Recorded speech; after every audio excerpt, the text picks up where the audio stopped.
Okay guys, welcome back to our channel. Ang gagawin natin ngayon is Toyota Innova. Madaming gagawin dito, PMS and EGR cleaning. At yung mga papalitan natin, pakita ko.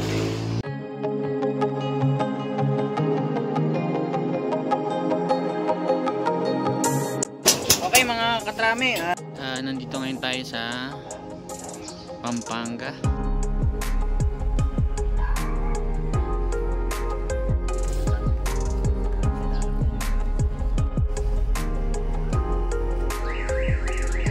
Idle air control malfunction.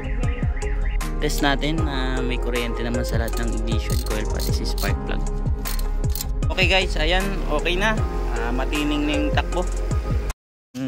ATF, baba din yung oil pan kasi magpapalit tayo ng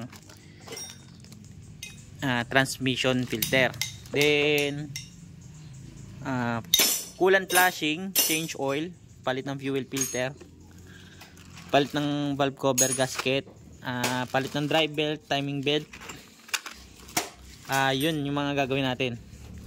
Ayun, pakita ko sa inyo kapag nabaklas tong EGR kung gaano kadumi. Ilan sir ang tinakbo nito? 122,000 ang odometer reading. Ayun, pag nabaklas natin, pakita ko sa inyo kung gaano karumi yung 122,000 na odometer reading niya. Ngayon sa transmission, papakita ko rin sa inyo kung anong kondisyon niya sa ganong. First owner ba kayo sir? Secondary. Pero tingin niya napalitan na dati. First time. Wala na bili sa display. Sa mga dealer. Ngayon pa lang mapapalitan yung ATF. 80,000. Tapos ngayon pa lang okay, ibig sabihin more than 42,000 ng tinakbo. Simula pagkakabili ni sir, hindi pa rin natin alam kung napalitan na yung ATF nito. Mga gagawin natin dito, papakita ko sa inyo pagkatapos natin i-scan. Tsaka tayo mag-proceed sa mga pagbabaklas ng mga pyesa. Scanning muna. Sa ano nga pala to, pero Balete, isa lang nito, di ba? Barangay Look, Balete. Municipality na yung Balete, no?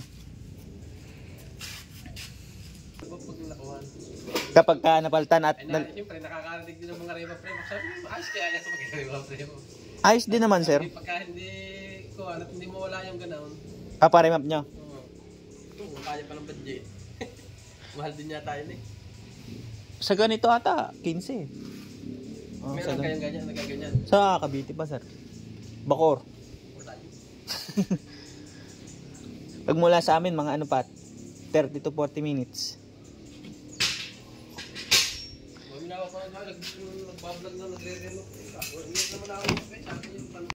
Yan na-scanan natin, may lumabas na 3 na fault code sa ECM.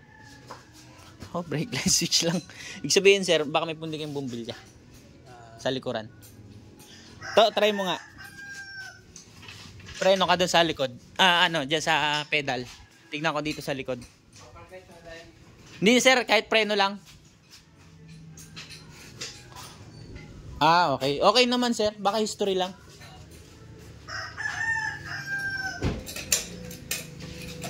History fault code lang yun. Delete ko na lang sir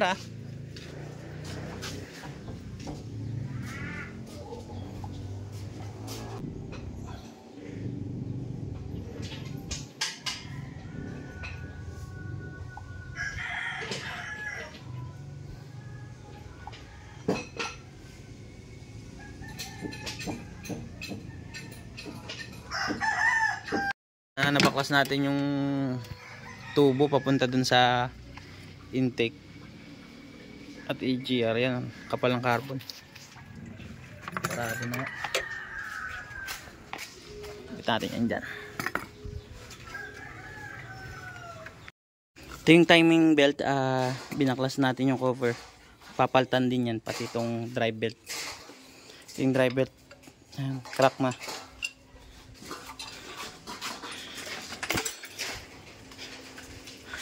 Ngayon, ita-timing naman natin to. Natin yung timing belt. Ito yung ito yung luma. Manipis na siya ito. Ito yung bago.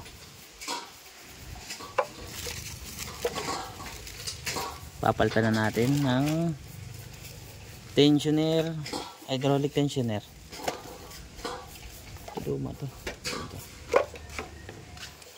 Itong bago. Yeah. Na lang yan. Yan yung kulay nung ATF ni sir. Ano? Kakita nyo yung dumi nung ano sa magnet. Dumi nung ATF. Yan, nakadikit sa magnet yan. Kaya para may magnet para yung parang rebaba metal filings dito dumikit. Ang problema kapag ka napuno na siya ng metal filings, hindi niya naman magdikit ba? Sasama na rin sa ikot. Ayun yung doon na ayun magiging dahilan kung bakit masisira yung transmission. Ayun, no? Grabe. Ito yung valve cover niya. Makita nyo dito natagas na siya yun, no? Natawid na siya dito. Basa eh. Pero dito sa bandang unahan hindi pa. Pero itong sa bandang hulihan yan natagas na. Kaya papalitan din tong valve cover, gasket. Tigas oh. Parang ano na rin eh. Plastic. Hindi na goma. Yan.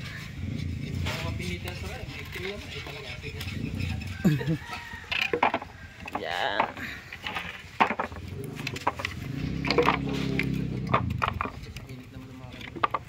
Tatagalan po talaga natin.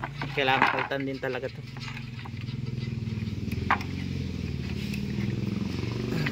Yan. Sa mga ways. Ito luma ano. Diyan kayo.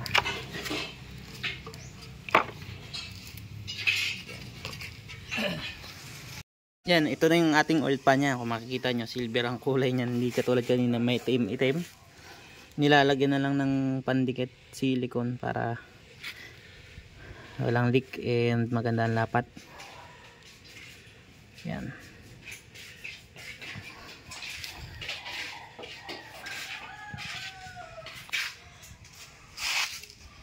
Ating valve cover malinis na. Ikakabit na lang natin tong gasket nya. Lalagyan natin ng silicone kasi ano to, replacement, kaya ibang lapat nito, kaya mas maganda lagyan natin ng beta gray na silicone. Yan. Yan na, ikakabit natin itong intake manifold. Yan, kung makikita nyo, malinis na malinis, makinis. San mo to kaya ano binili? Diyan lang kay Master Garage. Yan, ito yung EGR nya. Yan, malinis na rin. Yan. Throttle body, tapos yung linya ng EGR, okay na lahat. Kakabit na lang. Valve cover, okay na rin kasi. Ala ko na rin itong kana. Okay guys, naikabit natin itong mga pyesa. Pati yung dun sa transmission niya, yung oil pan, pati yung filter na ikabit na rin. Ngayon, sinalinan muna natin ng 5 litro. Then, kapag naandar, i-check natin yung level ng ATF. Then ngayon, scanning tayo para to make sure na walang problema dun sa mga ginawa natin. Kasi kanina wala ding trouble code about sa engine. Ayan, observe natin. Yan, pinandar natin. Yan, observe natin kung may mga leak or tagas pa siya. So far, okay naman. Dinouble check natin yung ilalim. To, okay naman yung ilalim, no?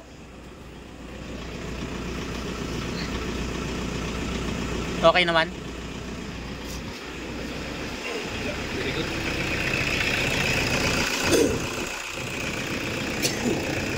Yung ATF to, ano, ulan pala.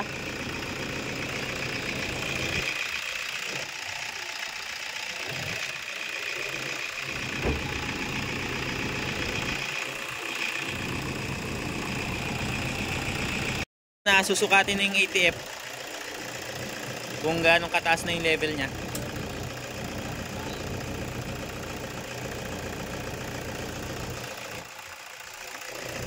Ayan, dagdag pa tayo to. Ayan o, dito.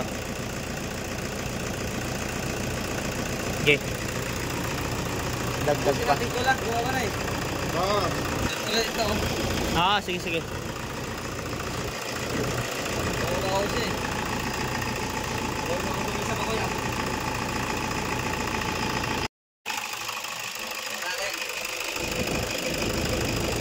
Sige, lahat natin to. Hindi, dito lang yan. Ayun na yun. Full.